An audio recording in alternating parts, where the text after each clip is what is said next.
para cerrar este capítulo, nosotros tratamos ahora justamente del tratamiento, es la redundancia, ¿no? Pero la idea del tratamiento es iniciar siempre con medidas generales. Antes de detallar un poco más sobre, si guarden siempre en la cabeza que es que adherencia al tratamiento. Por ahí un paciente con insuficiencia cardíaca, si cuando diagnosticado y bien tratado, son muchos fármacos y muchas modificaciones del estilo de vida que el paciente tiene que sufrir. Sí, o sea, tiene que pasar por estas modificaciones de estilo de vida y tomar los fármacos, y a veces, o en la mayoría de las veces, si queremos decir, mejor diciendo, ¿sí? Estos pacientes no se adaptan al tratamiento, entonces terminan abandonando el tratamiento, principalmente cuando están tratando bien y con una mejoría clínica ellos pasan a pensar que ya están bien, ¿sí? Y abandonan el tratamiento en sí.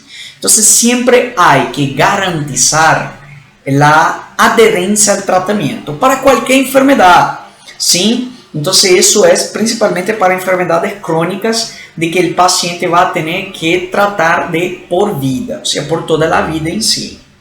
Otro detalle que voy a hablar acá con ustedes, acá justamente en esta parte de tratamiento y ya iniciando acá, el tratamiento empleado y que vamos a detallar ahora es un tratamiento crónico. Es un tratamiento para el paciente que ya está estable. O sea, no estamos hablando de una insuficiencia cardíaca descompensada acá.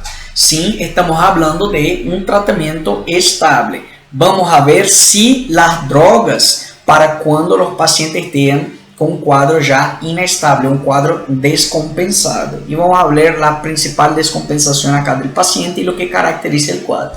Entonces, iniciando de medidas generales, lo que el paciente tiene que es cambio de estilo de vida, adherencia al tratamiento, como hablé inicialmente, sí. Cuidado con el peso, lo ideal para nosotros como médicos clínicos, de tener un acompañamiento bien básico del paciente, ¿sí?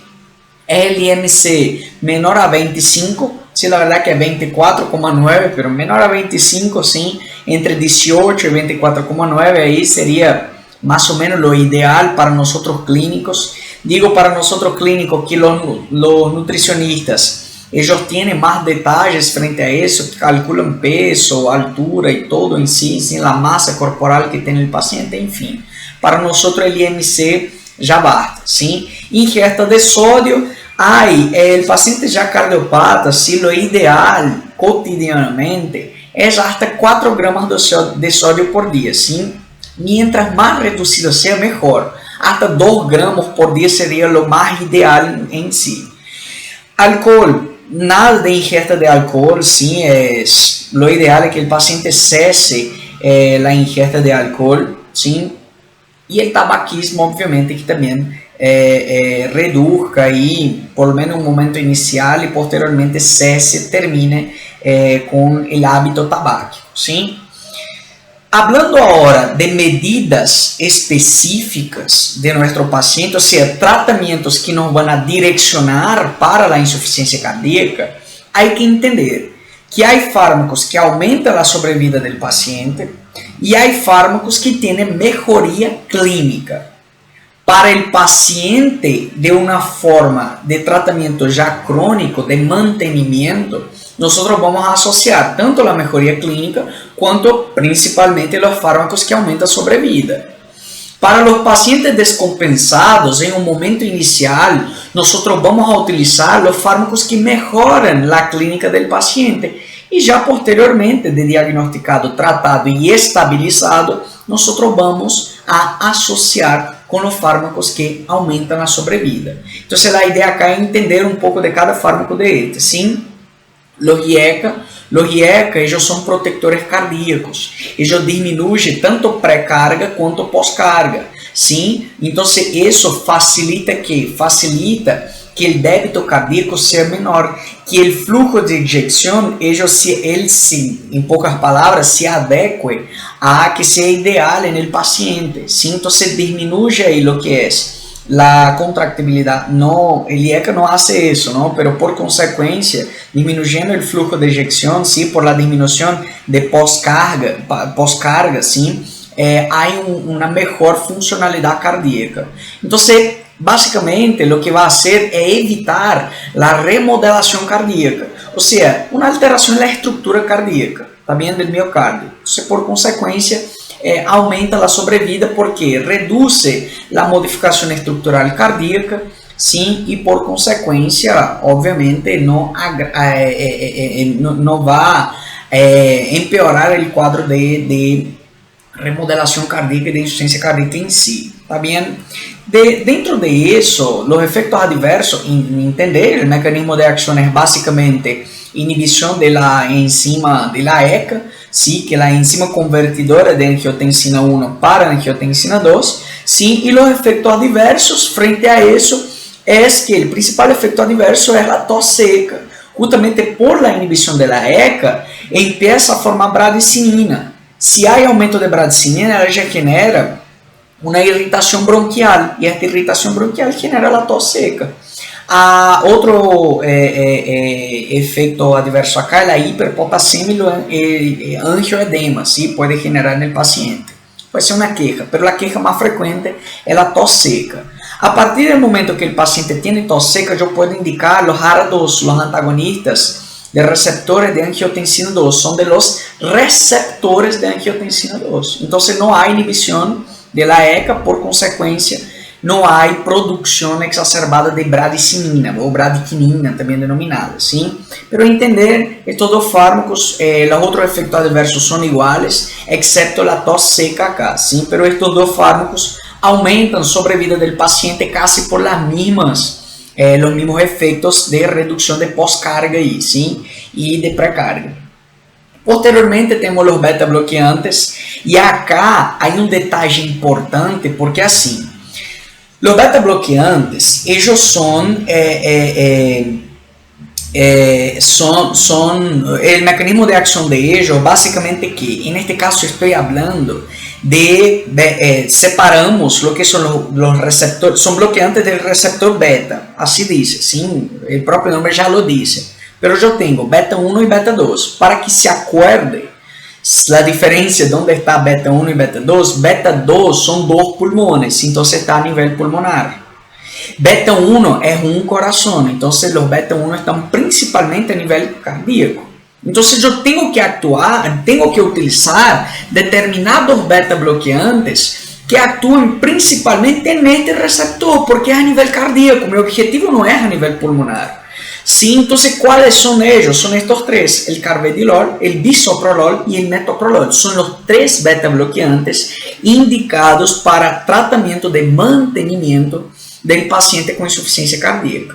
Perfecto.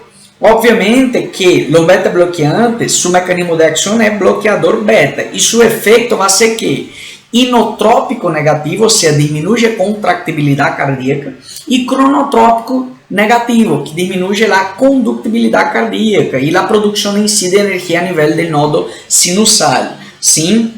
En este caso, básicamente el cronotropismo es esta producción por el nodo sinusal, ¿sí? Entonces, por consecuencia, el efecto va a ser que descenso de la frecuencia cardíaca, porque actúa a nivel del nodo sinusal, y descenso de la contractibilidad cardíaca, que es el inotropismo negativo. Entonces, por consecuencia, ele disminuyendo estas funcionalidades, ele diminui a probabilidade de evolução para a alteração estrutural cardíaca, sim, ou seja, a remodelação cardíaca já reduz com a utilização de los beta bloqueantes, e por este motivo aumenta a sobrevida do paciente, porque justamente no hay remodelación, y si reduce esta remodelación, no complica más la insuficiencia cardíaca en el paciente, ¿sí?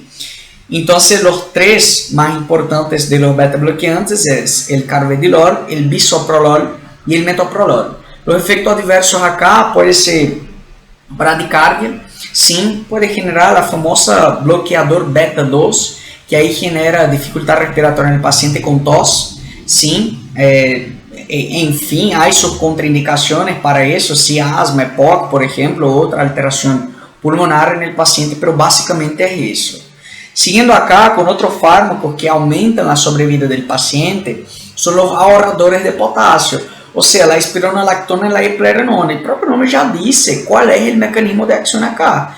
O sea, mejor diciendo, el efecto de los fármacos es ahorrar potasio. En este caso, un detalle es que no se puede asociar los IECO-ARA con los ahorradores de potasio. Mejor, sí se puede asociar, pero no está tan indicado. ¿Por qué? Porque los IEC-ARA generan hiperpotasemia. Si asociado con ahorradores de potasio, yo aumento más todavía el potasio y puede generar el efecto adverso de una arritmia cardíaca. ¿Sí? Pero hablando acá directamente de estos, ¿sí? De estos fármacos, es entender que ellos aumentan la sobrevida del paciente y que la espironolactona tiene un efecto adverso que es la ginecomastia. Si la ginecomastia es el principal efecto adverso de ella, ¿sí? Y cuando hay este efecto adverso, yo puedo sustituir por la eplerenona. Pero hay que entender que hasta acá estos 4 fármacos son los que aumentan la sobrevida de nuestro paciente, ¿sí? Y son tratamientos ya de mantenimiento de nuestro paciente, ¿sí? Y otros fármacos asociados son dilatadores, son vasodilatadores acá, é la hidralacina e el nitrato, sim, que não vamos entrar em tanto detalhe acá, pero la associação de estos dos, ella aumenta a sobrevida do paciente, basicamente por reduzir pré-carga e por-carga e actuar casi igual a lo que son los IECA y ARA, ¿perfecto? Bueno, el otro fármaco es la ivabradina. La ivabradina tiene sus indicaciones, en el material ustedes pueden leer un poco más, pero básicamente la ivabradina actúa directamente en receptores IF4 a nivel del nodo sinusal, ¿sí? Entonces, por consecuencia, disminuyen también frecuencia cardíaca, pero la idea es que la ivabradina tiene especificidad en sus indicaciones. Entonces, hay que saber de eso, ¿sí? Sabiendo que estos 6 fármacos, ¿sí? Ellos son 6 clases de fármacos, mejor diciendo, ¿sí? Ellos son fármacos que aumentan la sobrevida. Esos son fármacos de mantenimiento del paciente. Entonces, tiene que ser de por vida acá, ¿sí? Los otros